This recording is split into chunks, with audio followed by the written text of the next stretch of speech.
أعوذ بالله من الشيطان الرجيم بسم الله الرحمن الرحيم الحمد لله رب العالمين الرحمن الرحيم مالك يوم الدين إياك نعبد وإياك نستعين اهدنا الصراط المستقيم صراط الذين أنعمت عليهم غير المغضوب عليهم ولا الضالين আমিন। প্রিয় ফেসবুক ভাই ও বোন ও বন্ধুরা এবং ইউটিউবের ভাই বোন ও বন্ধুরা, আসসালামু আলাইকুম, আসসালামু আলাইকুম, আসসালামু আলাইকুম। আজকে আপনাদের সামনে এমন একটি ভিডিও প্রকাশ করতে যাচ্ছি যেটার শিরোনাম হচ্ছে নিয়ামত অ্যান্ড রহমত অফ আল্লাহ, ইংরেজিতে the mercy of Allah, the mercy of Allah, আল্লাহর করুণা এবং দয়ায়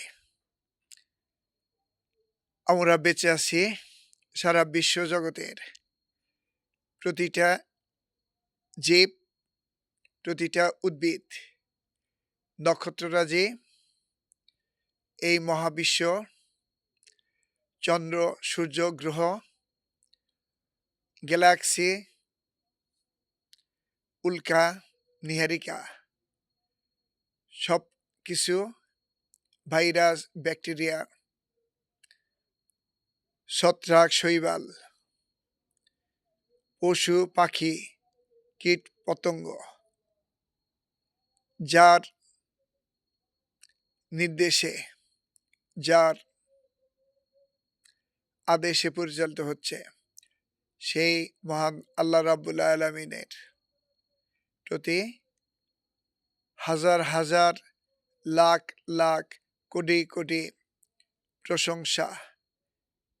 আলহামদুলিল্লাহ, আলহামদুলিল্লাহ। I am going to start a new video.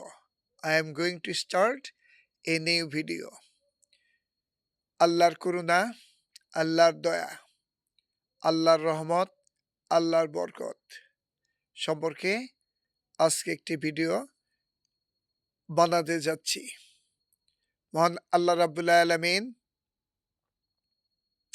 আদম আলাইহিস সালামকে সৃষ্টি করার পর তাকে পৃথিবীর অনেক জিনিসের নাম তিনি শিখিয়ে দিয়েছিলেন। ফেরেশতাদের মধ্যে এবং আদম আলাইহিস সালামের মধ্যে কে শ্রেষ্ঠ এটা বোঝানোর জন্য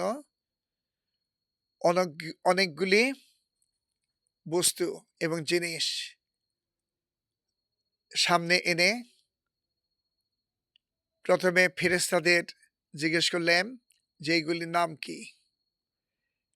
ফেরেশতারা তারা বলল যে মহান আল্লাহ রাব্বুল আলামিন, আমরা এটা বলতে পারবো না, আপনি আমাদেরকে যা শিক্ষা দেন আমরা তাই শুধু শিখি, আমরা নিজ থেকে কোনো কিছুই জানার, শেখার বা বোঝার ক্ষমতা আমাদের নাই। তখন আদম আলাইহিস সালামকে জিজ্ঞেস করলেন যে হে আদম, তুমি বলো তো এগুলি কি। আদম আলাইহিস সালাম একে একে সবকিছুর নাম বলে দিলেন।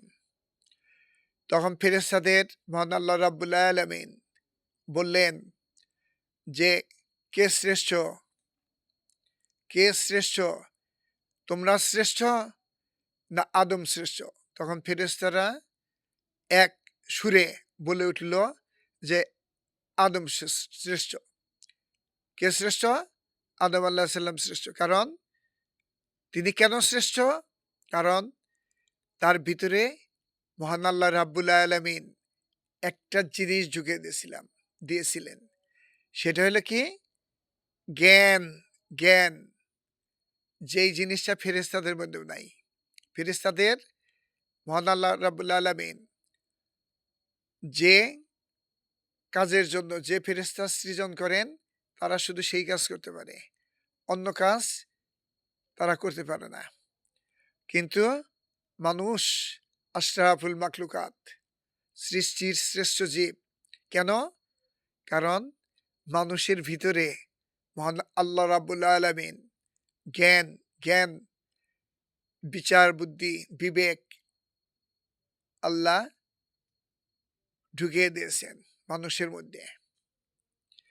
মানুষের ভিতরে, এটা হাদিস, মানব দেহের মধ্যে এক টুকরা রক্তের মাংস আছে, এক টুকরা মাংস আছে, যেটা কলুষিত হলে পুরো মানব দেহ কলুষিত হয়, আর যেটা বিশুদ্ধ থাকলে পুরা মানব দেহ বিশুদ্ধ থাকে। সেই মাংসের টুকরা, গোস্তের টুকরার নাম কাল্ব। কাল্ব মহান আল্লাহ রাব্বুল আলামিন কোথায় থাকেন? মুমিনের কাল্বের ভিতরে থাকেন। আমি পূর্বের ভিডিওতে আল্লাহর আরশ এই মহাবিশ্বের তুলনায় কত বড়, আল্লাহর আরশ এই মহাবিশ্বের তুলনায় কত বড়, সাততলা আসমান জমিনের চেয়ে বিলিয়ন বিলিয়ন ট্রিলিয়ন ট্রিলিয়ন গুণ বড় হইল আল্লাহর আরশ। আল্লাহর কুরসি এই মহাবিশ্বের তুলনায় বিলিয়ন বিলিয়ন ট্রিলিয়ন ট্রিলিয়ন গুণ বড়।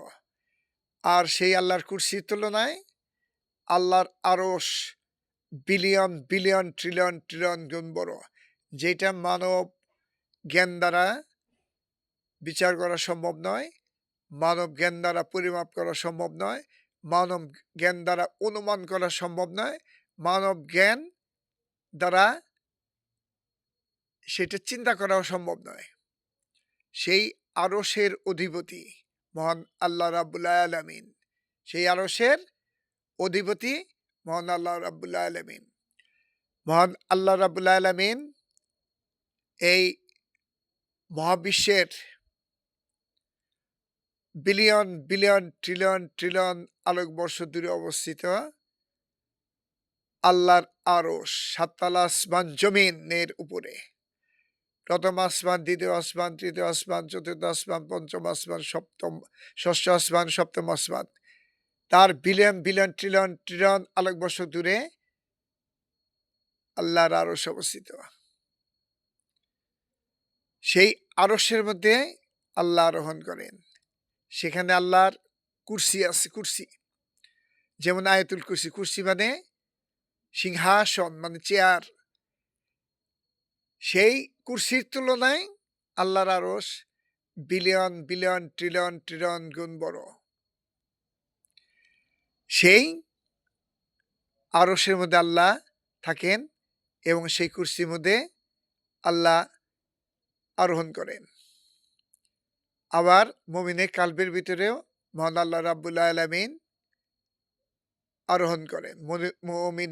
মুমিনের কাল্ব সম্পর্কে একটু আগেই বর্ণনা দিলাম যে মানব দেহের একটা মাংসপিণ্ড, যেটা কলুষিত হলে সমগ্র মানব দেহই কলুষিত হয়, আর যেটা বিশুদ্ধ থাকলে পুরা মানব দেহই বিশুদ্ধ থাকে। দ্যাট ইজ কল্ড কাল্ব। দ্যাট ইজ কল্ড কাল্ব, মানে তাকে কাল্ব বলা হয়। এই কাল্বের ভিতরে মুমিনের কাল্বের ভিতরে কে থাকেন? মহান আল্লাহ রাব্বুল আলামিন থাকেন। তাহলে মুমিনের কাল্ব, মানব দেহ, হিউম্যান বডি কতটুকু মূল্যবান যে মানব দেহের মধ্যে কাল্ব থাকে। মুমিন ব্যক্তি যিনি, তার ভিতরে যে কাল্ব, সেই কাল্বের ভিতরে থাকেন মহান আল্লাহ রাব্বুল আলামিন। সেই কাল্বটি আল্লাহর আরশের চেয়ে বড়, আল্লাহর আরশের চেয়ে বড়। এইটা কোনো বিজ্ঞানী, আধ্যাত্মিক জ্ঞান ছাড়া পৃথিবীর কোনো বিজ্ঞানী, পৃথিবীর কোনো মানব দানব জিন পরি ইনসান, আল্লাহ যাকে ঐশ্বরিক জ্ঞান দান না করছেন, সে বুঝতে পারবে? একটা চাঁদ নিয়ে গবেষণা করে সারা জীবন ধরে শেষ করতে পারেন না। এই চাঁদের তুলনায় পৃথিবী 50 গুণ বড়। পৃথিবীর তুলনায় সূর্য 13 লক্ষ গুণ বড়। এইরকম বিলিয়ন বিলিয়ন ট্রিলিয়ন ট্রিলিয়ন নক্ষত্র, মানে সূর্যের মতো নক্ষত্র নিয়ে একটি গ্যালাক্সি গঠিত। আবার সেই রকম billion billion trillion trillion Galaxy নিয়ে এই বিশ্বজগৎ গঠিত। আমরা যে বিশ্বজগৎ দেখি, এইটা হচ্ছে প্রথম আসমান। দ্বিতীয় আসমানের প্রবেশ করার কোনো সুযোগ মানব দানব জিন পরি ইনসান কারো নাই। প্রত্যেকটা আসমানের জন্য এক একজন ফেরেশতা নিয়োজিত আছেন। প্রত্যেকটা আসমানের জন্য এক একজন, প্রত্যেকটা আসমানের গেট আছে এবং এই গেটের মধ্যে এক একজন ফেরেশতা দায়িত্বরত আছেন। রাসূল যখন এই প্রত্যেকটা আসমান মিরাজের সময় অতিক্রম করেন, প্রত্যেকটা আসমানের মধ্যেই এক একজন ফেরেশতাকে প্রহরী হিসাবে দেখতে পান। আল্লাহর মেসেজ ছাড়া, আল্লাহর অনুমতি ছাড়া, আল্লাহর অনুমতি ছাড়া, আল্লাহর ইনভাইটেশন ছাড়া, আহ্বান করা ছাড়া কোনো মানব দানব জিন পরি ইনসান এমনকি ফেরেশতারও সেখানে প্রবেশ করার কোনো সাধ্য নাই। মানুষ তো দূরে কথা, মানুষ তো দূরে কথা, কোনো জিন পরি ইনসান দেও দৈত্য ফেরেশতা এমনকি ফেরেশতারও শুধু দায়িত্বরত ওই আসমানের দায়িত্বরত ফেরেশতা ছাড়া কোনো ফেরেশতারও সেখানে প্রবেশ করার কোনো শক্তি নাই, অনুমতি নাই, প্রবেশ করতে পারবে না। সেই সপ্ত আসমানের মালিক এই বিশ্ব ব্রহ্মাণ্ডের একমাত্র সার্বভৌমত্বের মালিক। সেই আবারও পবিত্র কোরআন মজিদের সূরা আল বাকারা এর 255 নম্বর আয়াত, যেটা নাকি কোরআন শরীফের সর্বশ্রেষ্ঠ আয়াত, সেটার প্রতি দৃষ্টি আকর্ষণ করতে বাধ্য হচ্ছি। মহান আল্লাহ রাব্বুল আলামিন এই বিশ্ব ব্রহ্মাণ্ডের একমাত্র সার্বভৌমত্বের মালিক। এই বিশ্ব ব্রহ্মাণ্ডের একমাত্র সার্বভৌমত্বের মালিক, সর্বময় ক্ষমতার অধিকারীর মালিক একমাত্র মহান আল্লাহ রাব্বুল আলামিন। এই বিশ্বজগৎ পরিচালনা করতে তার বিন্দু পরিমাণ কোনো অসুবিধা হয় না। এই বিশ্বজগৎ পরিচালনা করতে মহান আল্লাহ রাব্বুল আলামিনের বিন্দু পরিমাণ কোনো অসুবিধা হয় না। তিনি চিরঞ্জীব, তিনি চিরস্থায়ী। তিনি চিরঞ্জীব, তিনি চিরস্থায়ী। তার তন্দ্রাও নাই, নিদ্রাও নাই। তার তন্দ্রাও নাই, নিদ্রাও নাই। তাহলে তিনি তিনি কত পাওয়ারফুল, কত পাওয়ারফুল। আর তার এই বিশাল সাম্রাজ্য, বিশাল সাম্রাজ্য কত বড়, কত বড়, তিনি কত বড়, এইটা মানুষের আল্লাহ যাকে জ্ঞান দান করেন সেই বুঝতে পারে, অন্য কেউ বুঝতে পারবে না। আল্লাহ মানুষকে বিশেষ বিশেষ জ্ঞান দান করেছিলেন।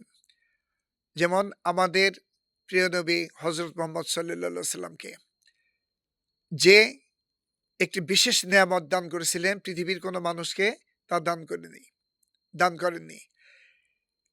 আল্লাহর আরশে পৌঁছার একমাত্র ক্ষমতা, আল্লাহর সাথে সরাসরি সাক্ষাতের ক্ষমতা, আল্লাহর দরবার পৌঁছার ক্ষমতা একমাত্র মিরাজের মাধ্যমে এই বিশ্বজগতের অধিপতি মহান আল্লাহ রাব্বুল আলামিন এই আমাদের প্রিয় নবী রাহমাতুল লিল আলামিন এই বিশ্বের জগতের জন্য যিনি রহমত হিসাবে, এই বিশ্ব জগতের জন্য, শুধু মানুষের জন্য না, এই বিশ্ব জগতের জন্য যিনি রহমতের নবী, যিনি রহমতের নবী হিসাবে এই ধরায় আরোহণ করেছিলেন, সেই প্রিয় নবী হযরত মুহাম্মদ সাল্লাল্লাহু আলাইহি সাল্লামকে আল্লাহর সাথে দেখা করার জন্য, আল্লাহর সাথে কথা বলার জন্য মহান আল্লাহ রাব্বুল আলামিন তৌফিক দান করেছিলেন মিরাজের মাধ্যমে। একমাত্র এই বিশ্ব ব্রহ্মাণ্ডের মধ্যে একমাত্র ব্যক্তি তিনি, যিনি সরাসরি আল্লাহর আরশে আরোহণ করার জন্য আল্লাহ রাব্বুল আলামিন তাকে তৌফিক দান করেছিলেন এবং তার সাথে কথা বলতে পেরেছিলেন এবং সকল নূরের পর্দা সরে গিয়েছিল। তিনি সরাসরি আল্লাহ রাব্বুল আলামিনের সাথে কথা বলেছেন, তাকে দেখেছেন। পৃথিবীতে একমাত্র মানব। ২ নম্বর মানব হযরত মূসা আলাইহিস সালাম। তিনি আল্লাহকে দেখার জন্য তুর পাহাড়ে গমন করেছিলেন, কিন্তু আল্লাহর নূরের ঝলকে তিনি বেহুশ হয়ে গিয়েছিলেন। এই হচ্ছে দ্বিতীয় ব্যক্তি। তৃতীয় ব্যক্তি ঈসা আলাইহিস সালাম। তিনি মরা মানুষকে জীবিত করতে পারতেন। এই ক্ষমতা তাকে মহান আল্লাহ রাব্বুল আলামিন দিয়েছিলেন। মূসা আলাইহিস সালামকে একটি ক্ষমতা, বিশেষ ক্ষমতা দিয়েছিলেন। তিনি হাতের লাঠি ছেড়ে দিলে, মাটিতে ছেড়ে দিলেই সেটি অজগর সাপ হয়ে যেত। এই ক্ষমতা মহান আল্লাহ রাব্বুল আলামিন মূসা আলাইহিস সালামকে দিয়েছিলেন। সুলাইমান আলাইহিস সালামের কথা জিন, পরী, দেবদূত তারা শুনত, তার নির্দেশ পালন করত। তিনি বাতাসকে তার আজ্ঞাবহ করতে পেরেছিলেন। তিনি পৃথিবীর সমস্ত জিন, দৈত্য, দানব সবাই তার বশ মেনেছিল। মহান আল্লাহ রাব্বুল আলামিন হযরত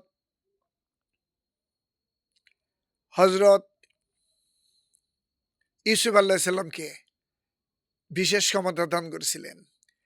তিনি যে কোনো স্বপ্নের ব্যাখ্যা এবং বিশ্লেষণ সঠিকভাবে করতে পারতেন। আর আমাদের রাসূলকে আল্লাহ আরো একটা বিশেষ গুণ দান করেছিলেন। তিনি হাতের ইশারা দ্বারা চাঁদকে দ্বিখণ্ডিত করেছিলেন।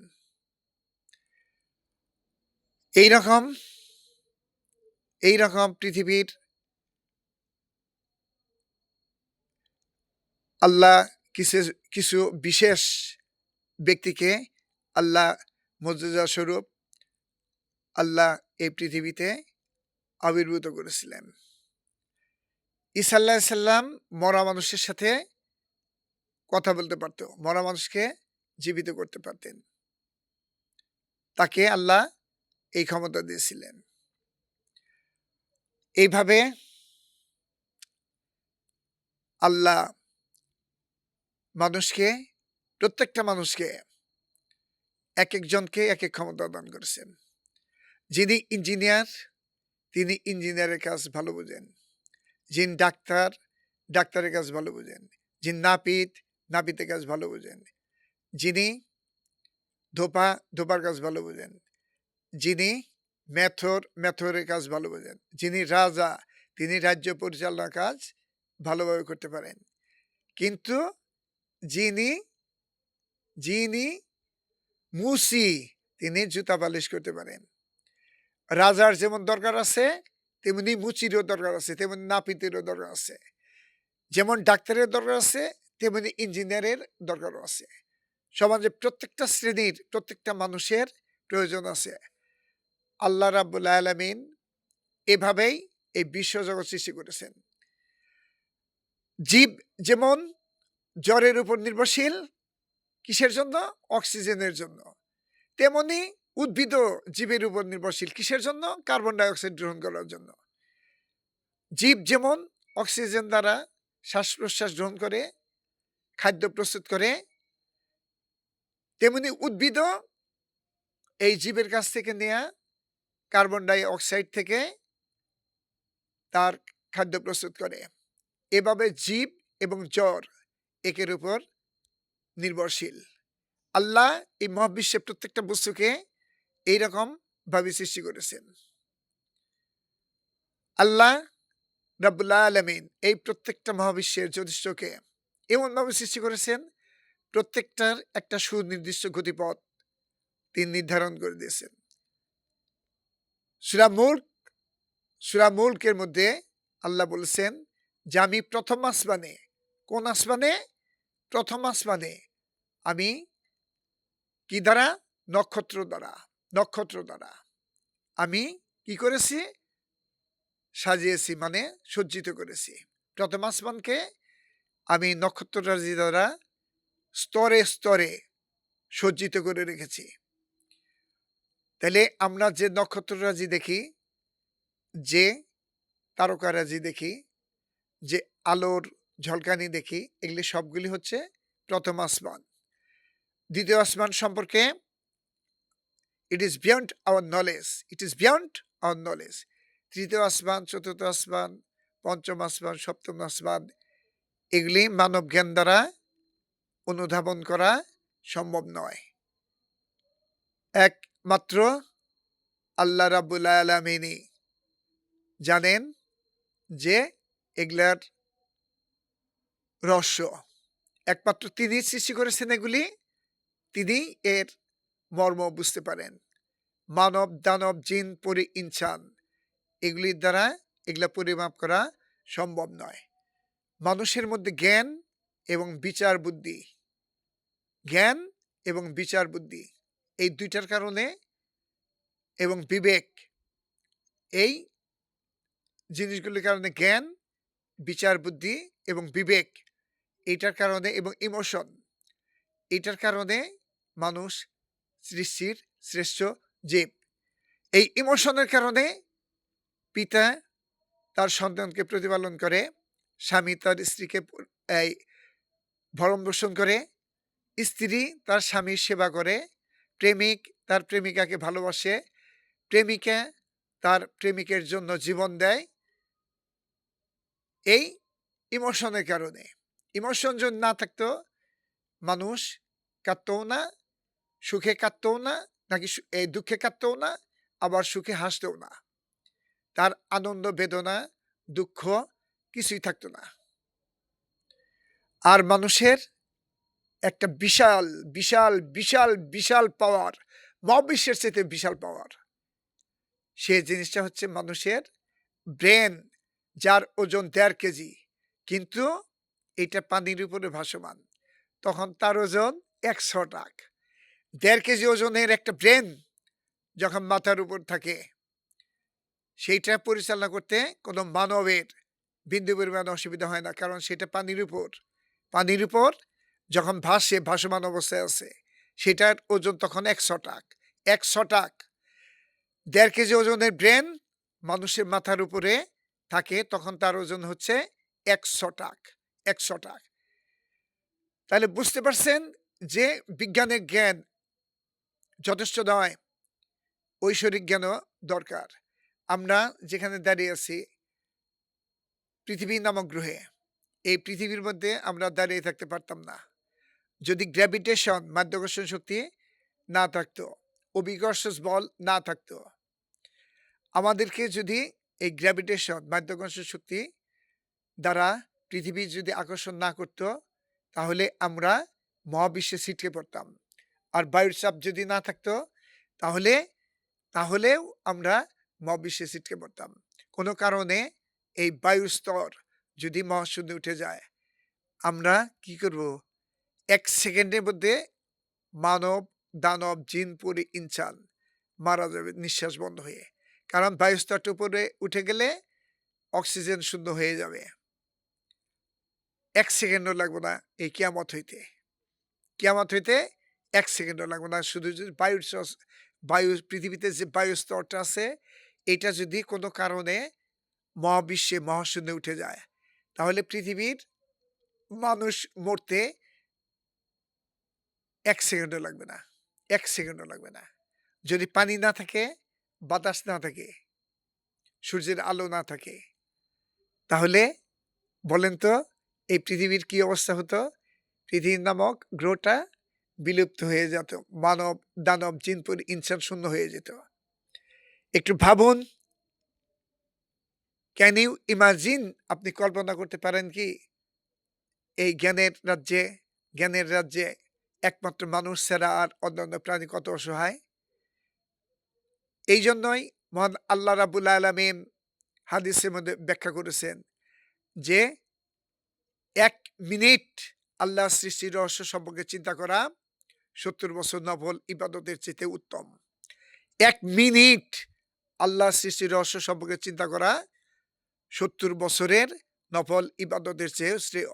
আল্লাহর সৃষ্টির রহস্য, আল্লাহর নেয়ামত, আল্লাহর রহমত, এই যে এত অসংখ্য অসংখ্য ফলমূল, ফসল আল্লাহ কার জন্য বানাইছে? মাছ, মাংস, এই যে প্রাণী মানুষের জন্য আল্লাহ বানিয়ে দিয়েছেন।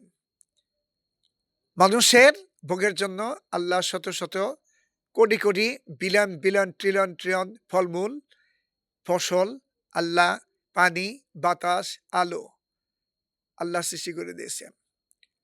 তাহলে আমরা সেই আল্লাহর প্রশংসা করতে যেন না ভুলি। এই জন্য আরেকবার বলছি আলহামদুলিল্লাহ, সকল প্রশংসা কার জন্য? মহান আল্লাহ রাব্বিল আলামিনের জন্য। আল্লাহ রাব্বুল আলামিন আমাদেরকে এত কিছু দিয়েছেন, এত নেয়ামত দান করেছেন, এত রহমত দান করেছেন।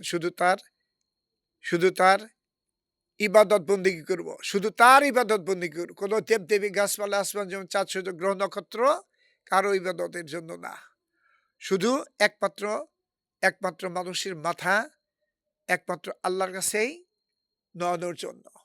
কোনো দেবদেবী, গাছপালা, আসমান, জমিন, চাঁদ, সূর্য, গ্রহ, নক্ষত্রকে ইবাদতের বস্তু বানানোর জন্য না। শুধু একমাত্র এই মানব এবং জিন জাতিকে সৃষ্টি করেছেন আল্লাহর ইবাদত এবং বন্দেগী করার জন্য, তাবেদারি করার জন্য। প্রিয় ফেসবুক ভাই ও বোনেরা, ইউটিউবের ভাই বোনেরা, অলরেডি অনেক বলে ফেলেছি আবার আল্লাহর নেয়ামত এবং রহমত সম্পর্কে। কোটি কোটি লেকচার দেওয়া যাবে ইনশাল্লাহ আল্লাহ যদি তৌফিক দান করেন। পরবর্তী ভিডিওর মধ্যে ইনশাল্লাহ আমি ব্যাখ্যা এবং বিশ্লেষণ করার জন্য চেষ্টা করব। ততক্ষণ পর্যন্ত সবাই সুস্থ থাকেন, ভালো থাকেন এবং আমার ভিডিও ভালো লাগলে সুন্দর সুন্দর কমেন্ট করবেন, লাইক করবেন। আমি মনিটাইজেশনের জন্য বা টাকার জন্য ভিডিও বানাই না। আমি বানাই আল্লাহ আমাকে যে জ্ঞান দান করেছেন তা মানুষের মাঝে প্রচার করার জন্য, মানুষকে সৎ পথে পরিচালনা করার জন্য। আমি কোনো রাজনৈতিক বক্তব্য দেই না, কিন্তু রাজনীতি সরকার যদি কোনো ভুল করেন সেগুলো ধরিয়ে দেই। আমি কোনো রাজনৈতিক ব্যক্তিত্ব না। আমি আমার জ্ঞান থেকে যা বুঝতে পারি তা অন্যের মাঝে ছড়িয়ে দেওয়ার জন্য চেষ্টা করি। কোনো মনিটাইজেশন বা কোনো টাকা পয়সা কামাই করার জন্য আমি ভিডিও বানাই না। আমি সরকারি একটি চাকরি করি, এটা আমার রিজিকের জন্য যথেষ্ট। প্রিয় ফেসবুক ভাই বোন ও বন্ধুরা, ইউটিউবের ভাই বোন ও বন্ধুরা, আসসালামু আলাইকুম, আসসালামু আলাইকুম, আসসালামু আলাইকুম।